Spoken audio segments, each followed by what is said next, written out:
2002 ఎన్నికల్లో బీజేపీ అభ్యర్థి బైరాన్ సింగ్ షెకావత్కు 454 ఓట్లు రాగా ఆయనపై బరిలోకి దిగిన కాంగ్రెస్ సీనియర్ నేత సుశీల్ కుమార్ షిండేకు 302 ఓట్లు వచ్చాయి. వెంకయ్య నాయుడు ఉపరాష్ట్రపతిగా ఎన్నికైనప్పుడు 516 ఓట్లు సాధించగా ప్రత్యర్థి గోపాలకృష్ణ గాంధీకి కేవలం 244 ఓట్లు మాత్రమే వచ్చాయి. 2022 ఎన్నికల్లో జగదీప్ ధన్ఖడ్కు 520 ఓట్లు వచ్చాయి. విపక్షాల ఐక్య అభ్యర్థి మార్గరెట్ ఆల్వా కేవలం 182 ఓట్లు సాధించింది. ఈసారి ఎన్డీఏ అభ్యర్థికి 500 ఓట్ల లోపే వచ్చే అవకాశాలున్నాయి. ప్రతిపక్షాలు తమకు ఉన్న మొత్తం 324 ఓట్లు సాధించినప్పటికీ అన్ని ఎక్కువ ఓట్లు పొంది ఓడిపోవటం ఇదే మొదటిసారి అవుతుంది. ఇక చల్లని ఓట్లపై రెండు కూటముల్లో ఆందోళన నెలకొంది. 2002లో 15 మంది ఎంపీల ఓట్లు చెల్లకపోవటమే దీనికి కారణం.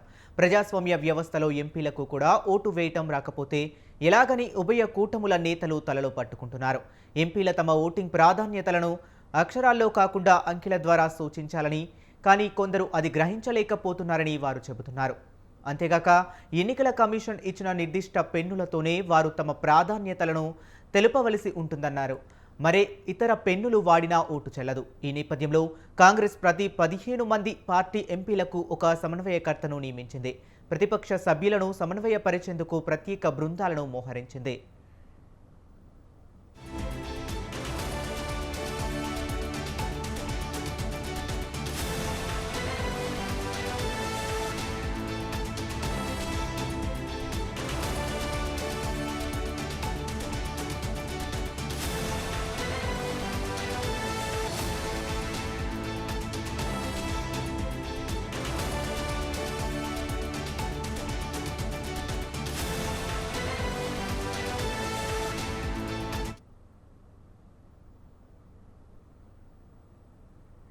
ఉపరాష్ట్రపతి ఎన్నికల్లో బీఆర్ఎస్ తటస్థంగా ఉండనుంది. ప్రస్తుతం దేశవ్యాప్తంగా ఉన్న రాజకీయ పరిస్థితుల ఆధారంగా ఈ నిర్ణయం తీసుకున్నట్లు తెలుస్తుంది. రేపు అధికారిక ప్రకటన చేసే అవకాశం ఉంది. ప్రస్తుతం బీఆర్ఎస్ పార్టీకి 4 రాజ్యసభ సభ్యులు ఉన్నారు.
ఇక ఉపరాష్ట్రపతి ఎన్నికకు సర్వం సిద్ధమైంది. రేపు జరిగే ఎన్నికల్లో పార్లమెంటు ఉభయ సభల సభ్యులు ఓటర్లుగా ఉన్నారు.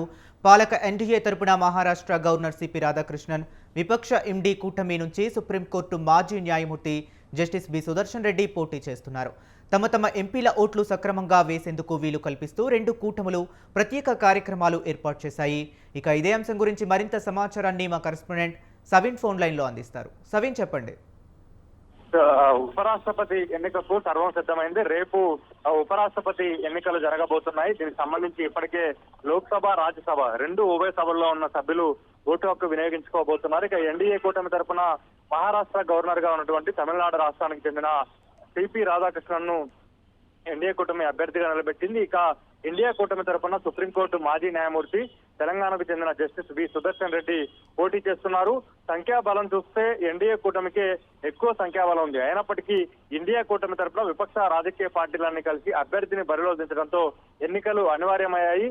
జగదీప్ ధన్కర్ ఆకస్మిక రాజీనామాతో ఉపరాష్ట్రపతి పదవికి ఎన్నికలు జరుగుతున్నాయి. ఈ ఎన్నికలు రేపు పార్లమెంట్ సెంట్రల్ హాల్లో జరగబోతున్నాయి. ముఖ్యంగా ఈ ఉపరాష్ట్రపతి ఎన్నికల్లో ఇటు ఎన్డీఏ కూటమి అటు ఇండియా కూటమి రెండు కూటములు హోరాహోరీగా ప్రచారం చేశాయి. ఆయా రాష్ట్రాల్లో అన్ని రాష్ట్రాలు తిరిగి అటు ఎన్డీఏ కూటమి అభ్యర్థి ఇటు ఇండియా కూటమి అభ్యర్థి ప్రచారం చేసిన పరిస్థితి అయితే మనకు కనపడింది.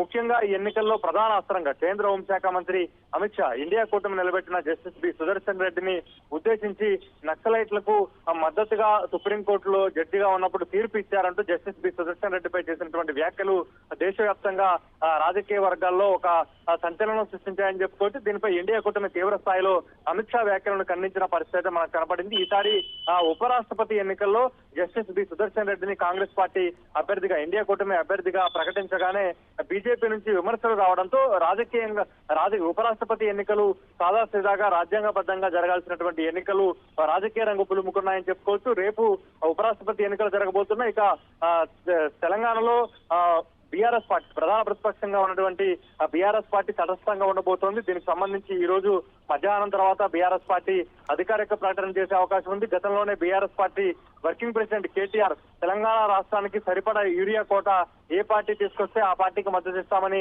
స్పష్టం చేశారు. మరోవైపు గత రెండు సందర్భాల్లో ఒకసారి ఎన్డీఏ కూటమికి మరోసారి యూపీఏ కూటమికి మద్దతు ఇచ్చిన బీఆర్ఎస్ పార్టీ ఈసారి మాత్రం ప్రత్యేక రాజకీయ పరిస్థితుల కారణంగా ఉపరాష్ట్రపతి ఎన్నికల్లో తటస్థంగా ఉండబోతోంది. ఇక కాంగ్రెస్ పార్టీ అభ్యర్థులు ఇండియా కూటమికి మద్దతు తెలుపుతుండగా బీజేపీ అభ్యర్థులు ఎన్డీఏ కూటమి వైపు ఉన్నారు. ఇక ఏపీలో చూసుకుంటే ఏపీలో ఎన్డీఏ టీడీపీ కూటమిలో ఉన్నటువంటి టీడీపీ జనసేన బీజేపీ ఎన్డీఏ కూటమి వైపు ఉండగా అక్కడ ఉన్నటువంటి అక్కడ రాజ్యసభలో లోక్సభలో ప్రాతినిధ్యం ఇస్తున్నటువంటి మూడు పార్టీలు కూడా ఎన్డీఏ కూటమి వైపే నిలిచాయని చెప్పుకోవచ్చు. మొత్తానికైతే రేపు జరగబోయే ఉపరాష్ట్రపతి ఎన్నికల్లో బీఆర్ఎస్ పార్టీ తెలంగాణలో ప్రధాన ప్రతిపక్షంగా ఉన్నటువంటి బీఆర్ఎస్ పార్టీ తటస్థ వైఖరిని అవలంబిస్తుండగా ఇక మిగిలిన రాజకీయ పార్టీలు తమ తమ కూటమిలోని పార్టీలు మద్దతిచ్చిన ప్రకారం ఎన్డీఏ అభ్యర్థికి కానీ అటు ఇండియా కూటమి అభ్యర్థికి మద్దతు ఇవ్వబోతున్నాయి. మొత్తానికైతే ఉపరాష్ట్రపతి ఎన్నికల్లో ఎన్డీఏ కూటమి అభ్యర్థి గెలవడం లాంఛనప్రాయమైనప్పటికీ ఇండియా కూటమి తరపున అభ్యర్థి బరిలో నిలవడంతో ఎన్నికలు అనివార్యమయ్యాయి. దీంతో రాజకీయపరమైన విమర్శలు కూడా రావడంతో ఈసారి జరిగే ఉపరాష్ట్రపతి ఎన్నికలు రాజకీయంగా ప్రాధాన్యత సంతరించుకున్నాయని చెప్పుకోవచ్చు. Right, thank you Saveen.